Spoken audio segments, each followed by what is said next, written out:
The TSA recently announced that most airplane carry-on restrictions will stay in place for now, although the ban has now been lifted on cigarette lighters. While it seems crazy to keep people from bringing toothpaste, deodorant, or water through security, it didn't seem so strange to ban lighters.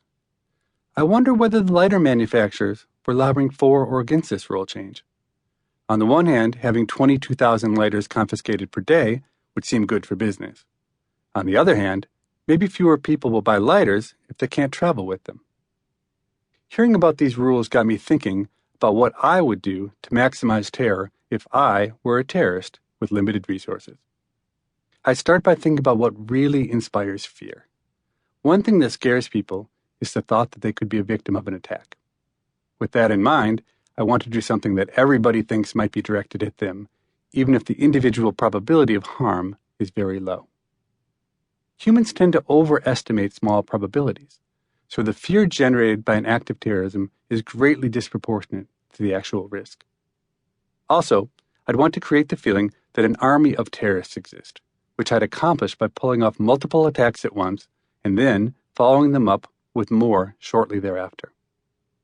Third, unless terrorists always insist on suicide missions, which I can't imagine they would be optimal to hatch a plan in which your terrorists aren't killed or caught in the act, if possible. Fourth, I think it makes sense to try to stop commerce, since a commerce breakdown gives people more free time to think about how scared they are.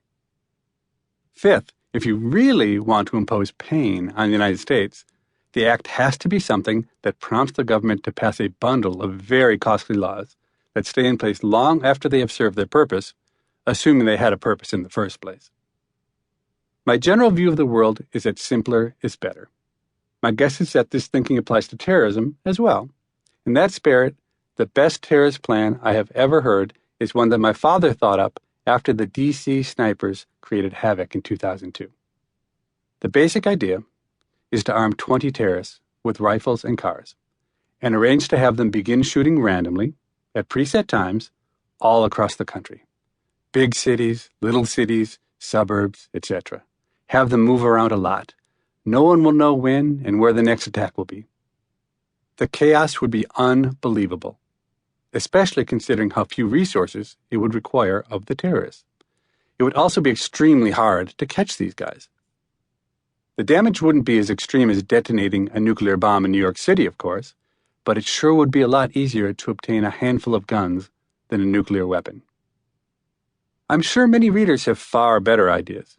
I would love to hear them. Consider that posting them on this blog could be a form of public service.